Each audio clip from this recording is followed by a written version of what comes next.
Pozdrav svima, ja sam doktorka Bojana Mandić, a današnja tema je surutka u prahu.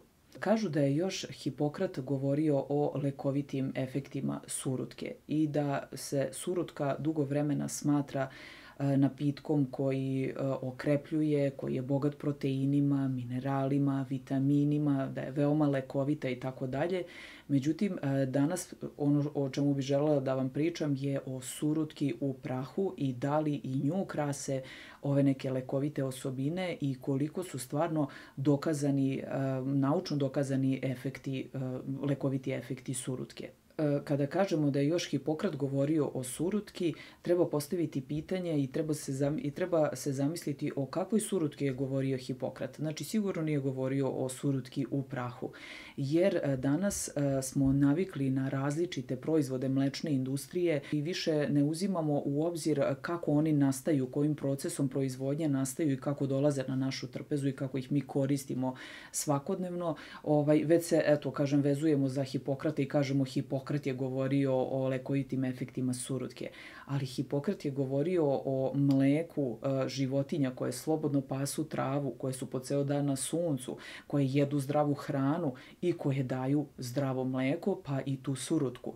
Znači danas, evo, želim sa vama da podelim malo samo kako danas izgleda, na primjer, jedno postrojenje za obradu mleka. Znači, šta je neprirodno, a šta je prirodno. Kako danas izgleda, znači, ta mlečna industrija i koliko smo se udaljili od prirode. Znači, šta je zaista prirodno, to treba da se zapitamo. Surutka u prahu sigurno nije prirodna sirovina i daleko od toga da je izvor proteina. Kako se dobija surutka u prahu? Pa znači, kao što vidite, podleže raznim procesima industrijske obrade. Znači, prvo se prikuplja mleko, da ne ulazimo sada u detalje na koji način dobijamo to industrijsko mleko, pa se mleko podleže procesima pasterizacije, znači kratko se izlaže temperaturi na 72 stepena Celzijusa.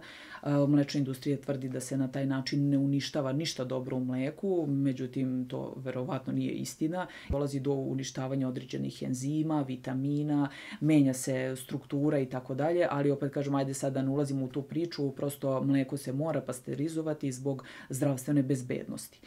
S druge strane, ono što je, da kažem, novije je proces homogenizacije, znači masne kapljice u mleku se homogenizuju, odnosno razbijaju na sitnije masne kapljice, pa tako danas ono što nazivamo sveže, prirodno mleko koje je upakovano u tetrapaku i koje nikad ne možete da vidite da se uhvatio kajmak, to je to homogenizovano mleko gde su te masne kapljice razbijene u mleku i daleko od toga da je i to prirodno. Onda, znači, ako hoće mlečna industrija da pravi sir, u to mleko se stavljaju razna sirila, dodaci nekih laktobakterija i tako dalje, znači nastaju različite vrste sira i kao nusprodukt ostaje surutka i danas ostaju velike količine surutke koje predstavljaju i, da kažem, problem kao biološki otpad, jer, na primjer, ako slučajno se desi da, na primjer, surutka završi u nekoj reci, ona može da dovede do pomora ribe, ali da kažem da sad ne ulazim u to, prosto, znači, bukvalno je surutka jedna vrsta organskog otpada koja može i tekako naštetiti okolini oko nas, pa su se izgleda zbog toga tehnolozi pomučili da shvate kako da taj nusprodukt i otpadni produkt mlečne industrije, šta od njega nešto da urade, da naprave da bi se ona bila iskoristljiva i da bi se i dalje koristila u ishrani. Pa tako je nastala i surutka u prahu. Znači, kada dobijemo kao nusprodukt u proizvodnji sira surutku, ona se dalje suši, raspršuje, vrši se separacija i tako dalje, mikrofiltracija, da bi se dobila surutka u prahu. A od surutke u prahu onda dalje mogu da se dobijaju prečišćeni proteini surutke ili whey proteini, ali danas to nije tema. Znači, danas samo govorim o surutki u prahu. Znači, i zašto je sada problematična i zašto sam je ja nazvala surutka u prahu je kao šećer u prahu. Pa zbog toga, ako pogledate sastav surutke u prahu, vidjet ćete da ona sadrži minimum 70% laktoze, odnosno mlečnog šećera, samo 6 do 10% proteina i sadrži nešto kalcijuma, laktata, fosfora i hlorida. Znači, ono što je najvažnije da je preko 70% surutke u prahu laktoza, odnosno mlečni šećer. Laktoza je disaharid koji se sastoji iz dve jedinice, glukoze, od osnovnog šećera koje koristimo u našem telu, i galaktoze. Znači, kada popijete bilo šta, pojedete bilo šta mlečno, odnosno popijete neki izvor laktoze, kada laktoza dospe u vaš sistem za varenje, odnosno u tanko crevo, ona se pod uticajem enzima laktaze razlaže na glukozu i galaktozu. Znači, nastaje u principu šećer. Znači, šećer, glukoza. Zbog toga je surutka u prahu zaista šećer u prahu. Svega 6 do 10% su proteini. Znači, surutka u prahu ne može biti kvalitetan izvor proteina. Druga je priča kada govorimo o tim whey proteinima koji su prečišćeni i gde samo 80 do 90% su čisti proteini surutke. Znači, to je nešto drugo. Govorimo samo o surutki u prahu koja nije još dodatno prerađena. Znači, ona ima preko 70% šećera, laktoze.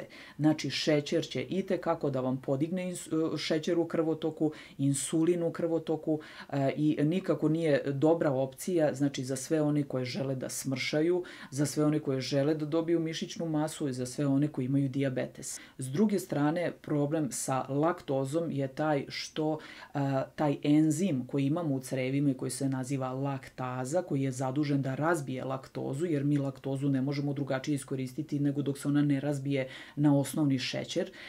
To kada smo mali kada smo bebe u stvari, imamo velike količine tog enzima, jer je priroda tako udesila da kada smo bebe, znači hranimo se majčinim mlekom i potrebne su nam velike količine ovog enzima. Međutim, kako godine života odmiču, mi imamo sve manje i manje tog enzima. Tako da danas mnogo ljudi će iskusiti tu intoleranciju na laktozu, odnosno da ne tolerišu dobro mlečne proizvode i mleko, jer nemaju dovoljno tog enzima koji može da razbija laktozu na šećer, na osnovni šećer, glukozu. I šta se dešava kao simptomi? Znači, zbog toga što ta laktoza nastavlja dalje put tankog creva i kad dođe u debelo crevo, pod uticajem crevnih bakterija dolazi do stvaranja gasova, osjećaja nadutosti, bola u stomaku, stvaranje velike količine vode i dijareje, znači retke stolice, koja je klasični simptom kod intolerancije na laktozu. Tako da ljudi koji piju surutku u prahu, pogotovo ako piju većim količinama, itekako mogu da osete ove negativne simptome velikog unosa laktoze, čak i ako nisu intolerantni, znači mogu iskusiti ove negativne gastrointestinalne simptome. To je ono što želim samo da vam obratim pažnju, znači da surutka u prahu nije dobar izvor proteina, jer ih ima vrlo malo, znači mnogo bolji i zdraviji i prirodni izvor proteina su jaja, sve vrste mesa, iznutrice i tako dalje. Znači, to su kvalitetni proteini, a ne tih 6 do 10% proteina koji se nalaze u surutki u prahu. Ono samo još što bih htjela za kraj da vam podvučem, da kada malo se više udubite u priču o lekovitim efektima surutke, ja uvek prvo vidim da li postoje neka naučna istraživanja na tu temu, a ne neke babske priče koje kolaju i internetom i uopšte ovako kod nas, jel te? Da, na primjer, često ćete čuti da neki alkoholičar je izlečio jetru tako što je pio surutku. Međutim, taj alkoholičar vam ne kaže da je prestao da pije alkohol i da je umjesto alkohola počeo da pije surutku, pa mu je jetra zacelila. Znači, naravno, kada alkoholičari prestanu da piju alkohol, ako nisu prekasno to krenuli da rade, dovoljno je 6 nedelja da budete bez alkohola i ako je jetra u koliko toliko dobrom stanju, ona će se potpuno regenerisati za 6 nedelja, ako već nije došlo do ciroze. Znači, tu ulogu, nikako neku presudnu ulogu ne može igrati surutka, već prestanak pijenja alkohola. Ali, kažem, neki ljudi se kunu u to da su regenerisali svoju jetru zahvaljujući surutki. Tu naravno nikad ne treba isključiti i placebo efekat, jer zbog čega se ovo pričam? Znači, zato što je EFSA, Agencija za bezbednost hrane i lekova, kada je u pitanju Evropa, rekla 2010. godine u svojim izveštaju da ne postoje relevantni naučni zaključci istraživanja koja dokazuju lekovite efekte surutke. I sada ću vam samo reći, na primjer, na što se sve to odnosi. Znači, njihov zaključak je da ne povećava sitost, odnosno znači da ne povećava sitost, da ne doprinosi održanju normalne telesne težine, znači nije utvrđena povezanost pijenja surutke i svih ovih, da kažem, lekovitih efekata koji se pripisuju surutki, da nije tačno da utiče toliko na rast i održavanje mišićne mase, da povećava sintezu proteina, da smanjuje telesne masnoće tokom treninga, da povećava mišićnu snagu, da povećava izdržljivost posle treninga, da popravlja mišiće posle treninga, da povećava koštanu masu da povećava koštano tkivo nakon vežbanja i da dovodi do brzog oporavka posle treninga. Znači, sve je to EFSA, da kažem, pobila sve te tvrdnje i rekla da baš zbog svega toga ne mogu da postoje, da kažem, te zdravstvene tvrdnje, ne mogu da budu naznačene zdravstvene tvrdnje na surutki u bilo kom smislu kada kupujete surutku. Znači, ona ne može da sadrži sve ove tvrdnje jer nisu naučno dokazane. Znači, o svemu ovome možete da čitate samo na internetu ili da slušate priče. Ali, ono što je važno da vam napomenem je, na primjer, da taj izveštaj je bio iz 2010. godine, a, na primjer, ja sam naišla na naučno istraživanje iz 2013. godine.